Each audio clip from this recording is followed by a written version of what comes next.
All right, this is my next video interview. This is on Andy Larson. She was a previous Uber driver. This is Andy. Hi, Mandy Larson. All right, shall we get started, Andy? Sure. Okay, my first question I have for you is what made you want to be an Uber driver? Well, I originally became a really part-time Uber driver, and the reason I did that was because I worked remotely for the employer that I worked for, so I hardly ever had any contact with like people and talking to people, and I like to have interaction. So I was like, wow, this is going to give me the perfect opportunity to not only have interaction with people, but also make some money on the side too as well. So it was kind of like more so there were two reasons that I became the Uber driver. One, I found it to be something that was new and exciting. Second of all, I would be able to talk to a lot of people, many different types of people. All right. Do you think that the idea of Uber Eats is good for our generation? Oh gosh, I'm gonna honestly, even though I know I was a Uber driver and it would be something that's definitely beneficial to Uber. If I have to answer that question honestly, I'm gonna say all in all, no, I don't think so. And the reason I'm gonna say that is because people make enough unhealthy eating choices the way it is, and now, if you're just making it more accessible to people to be able to not just the couple random takeout restaurants that are in the areas for people to get it delivered. Now you have the McDonald's and the Arby's and the Burger Kings deliver it right to your door, and all you have to do is get up off your couch. I think we're just going to see a more obese and unhealthy in general population of people, and it's going to get worse instead of better. Right, that makes sense. Do you think that the idea of Uber/Uber Eats will keep advancing? If so, how? Oh gosh, yeah, I honestly I hate to say it, but yes, I do think that it's going to be successful as in monetary success for companies that are participating in the program for one.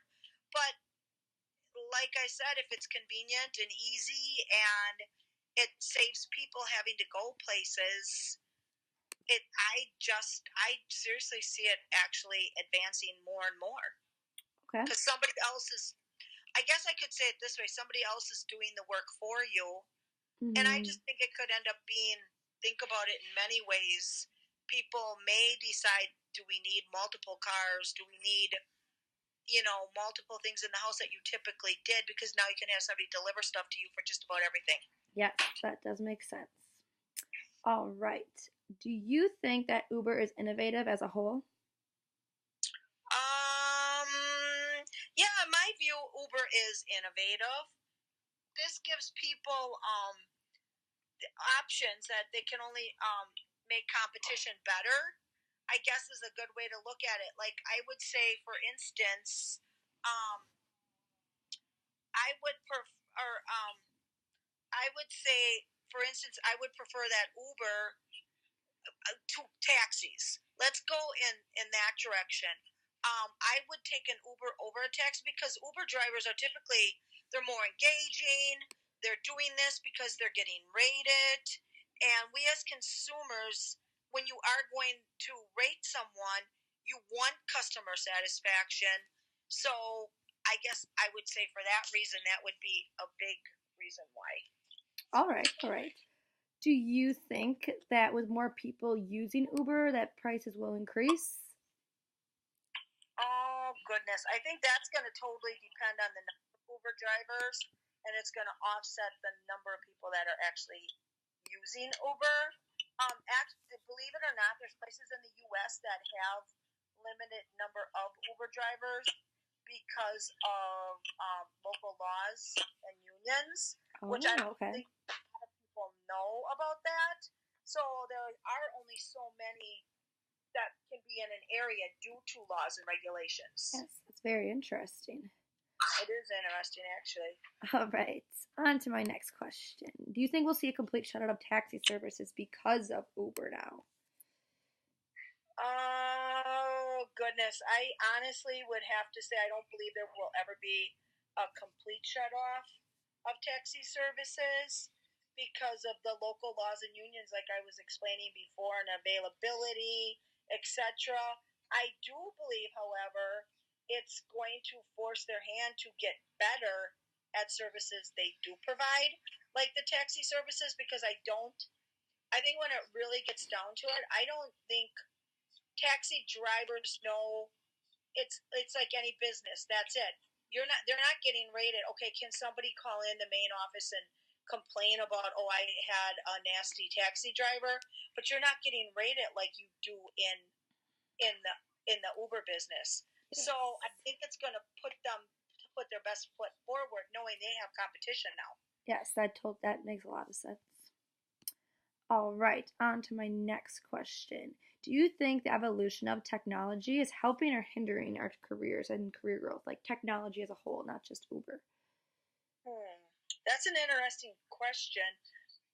Well, I guess I'm going to say there's two sides to that argument. I think that like robotics, which is more technology based, are going to hinder manufacturing from what like humans used to do, and not like as far as running the machines. Um, and I'm more concerned about the Amazons of the world, to be totally honest. I think that's what we really, really have to worry about, because I think these Amazons, more and more people are getting so comfortable buying from Amazon that they're no longer going to the mom and pop stores, the small town stores, and they're also not going to the shopping malls. I'd be more worried for shopping malls going out of business because of like the Amazons. I guess when we talk about something like that, and small businesses in general can't compete against things like in that sense. So in the long run, I think it's far better for local economy. I think it's far better for the local economy, neighborhoods, and economics in general. Right? Well, yes, that makes a lot of sense. Well, those were all the questions I had for you today. I appreciate you taking the time and answering my questions for me, Andy. Sure, no problem. I'm glad to do it. All right, thank you.